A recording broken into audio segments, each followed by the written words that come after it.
Today we got the FNCS information for 2026 and we now know everything about FNCS for next year. And in this video, I'm going to go over everything you need to know for FNCS in 2026 and talk about formats and what the scheduling will look like as well. And in 2026, we will see the overall prize pool increase to $10 million, up from the $8 million prize pool this year. And in 2026, the roadmap for FNCS is we will have FNCS Major 1 taking place in April. Then we will have the FNCS Major 1 Summit, which is a LAN that will take place in May and will most likely be in Paris, France, which is leaked because one of the Rocket League majors will be in Paris, France around this time. And if you've been watching competitive Fortnite for the last 2 years, FNCS LANs and Rocket League LANs are tied into one another. They've been hosted at the same exact venue the past 2 years. Then after that, we have FNCS Major 2 taking place from July to August. Then we have FNCS Major 3 taking place in October. And then lastly, we have the 2026 FNCS Global Championship taking place in November. And if you're looking at this roadmap, you might be wondering, FNCS Major 1 taking place in April is definitely interesting and new.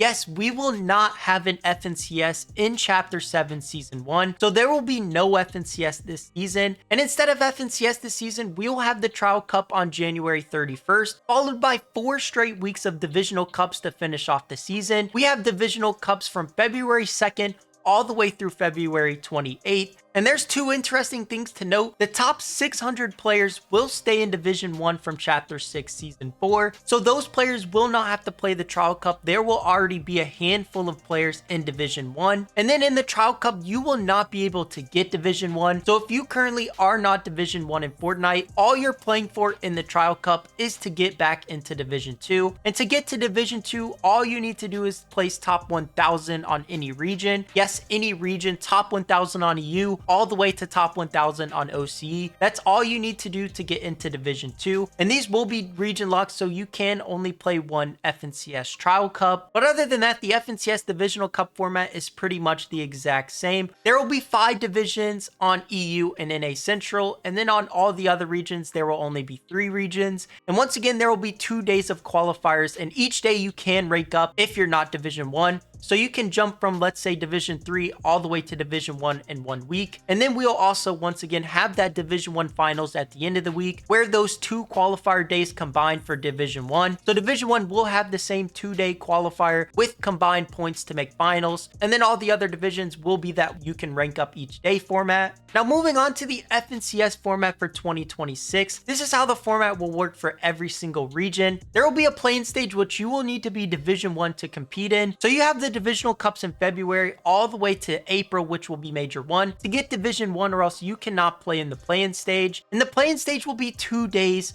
with 10 matches on each day. And after that, you need to be top 150 on EU or NA Central and top 100 on all the other regions to advance to the heat stage. And the top 150 teams from EU and NA Central and the top 100 teams from all the other regions, like I just mentioned, qualify from the play-in stage. We'll all be split up into 50 team set lobbies for the heat stage.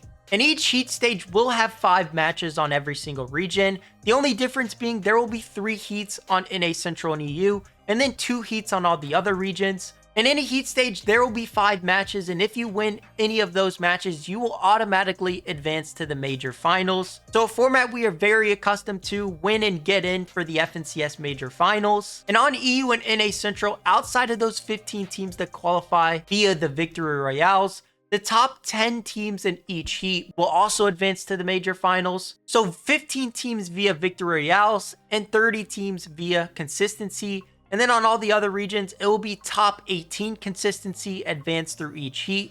So 36 teams through consistency and 10 teams through Victory Royales. Then after that, we'll have the last chance qualifier, which we had this year as well. The last chance qualifier, any division teams can play. And this will have a 1-day opens where you need to finish top 50 to make the finals on every single region. So there will be 1 set lobby for the last chance on every single region.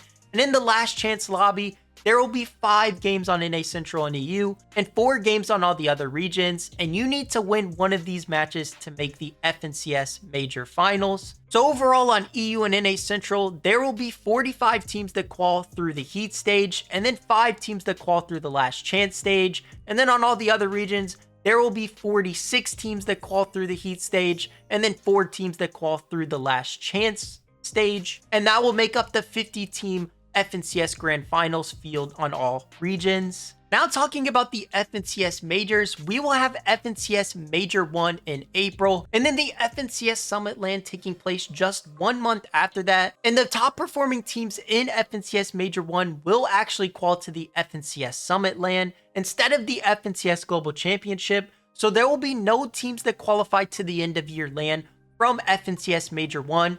And instead, the top teams from Major 1 will qualify to the LAN a month after. And those teams will be the top 20 teams on EU, the top 13 teams on NA Central, the top 5 teams on Brazil, and then the top 3 teams on NA West, Asia, Middle East, and OCE. And the FNCS Summit LAN will be our mid-year LAN, and like I said a little bit earlier, it will be taking place in Paris, France. So we have another France LAN once again next year in 2026 like we did this year. And the FNCS Summit LAN is basically your first chance at qualifying to the FNCS Global Championship, as the top 5 placing duos at the FNCS Summit LAN will be the first 5 teams to qualify to the FNCS Global Championship later in November. So the FNCS Summit LAN will have huge stakes, as it's the first way to qualify to the FNCS Global Championship. And also, like I mentioned, there will be no teams that qualify to the FNCS Global Championship from Major 1. So winning your region's FNCS Major 1 doesn't really help you for the FNCS Global Championship, other than bragging rights, of course, saying you won an FNCS title this year. But the main tournament in the early portion of the year will be this FNCS Summit LAN. And this has me super excited for the FNCS Summit LAN, basically a mini FNCS Global Championship with the best teams from every single region. Now, I am a little bit concerned with the visa issues that this might have. Only a 1-month turnaround from the FNCS Major 1 Finals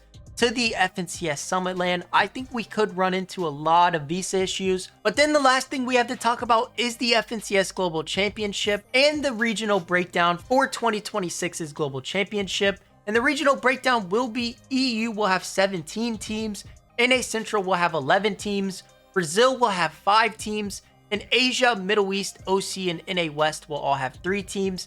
And then we'll also have the 5 teams that qualify through the Major 1 Summit. So of course, these numbers will go up after that tournament. I would expect those to literally just be EU or NA Central teams. So EU and NA Central will most likely have a lot of teams competing at the Global Championship this year. And this will take place in November, like I mentioned earlier with the roadmap. And this does not have a leaked location yet, but if I were to assume, it would be taking place somewhere in Europe, maybe once again in France, but I kind of hope it isn't in France. I would like to see it maybe in another city in Europe. Since following the FNCS Summit LAN, we will have 2 France LANs in a row. So I definitely think they could maybe go to like a London or anywhere else in Europe. There's a lot of places to go. Europe or the UK, of course. But I want you guys to comment down where you're hoping the FNCS Global Championship takes place this year. What city do you guys want to see the Global Championship in? Also, make sure to comment about any of the formats that I talked about in this video. Do you like the FNCS qualifier format this year? Do you like how the FNCS Summit LAN looks? Do you like the FNCS Global Championship regional breakdown? Comment about anything. And also, if you have any questions about any of the formats or anything else in this video that I mentioned, make sure to comment and I will try to reply to all of your questions. But 2026 is looking like an absolute banger for competitive FNCS wise. We have multiple FNCS LANs this year, and then we also have the Reload Elite LAN and the Pro AM once again this year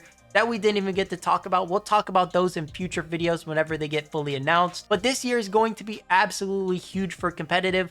Definitely shaping up to be one of the best years for competitive ever. Now, I would really appreciate it if you are new to the channel, subscribe to the channel and turn on notifications to never miss out on a video just like this, and to always stay up to date on everything Fortnite competitive related. And if you enjoyed this video of me talking about all the FNCS information for 2026, I would appreciate it if you dropped a like on this video so this video gets pushed out to more people. And more people get to see everything they need to know about FNCS in 2026. That's going to do it for me in this video, guys. Thank you all for watching, and I will see you next time.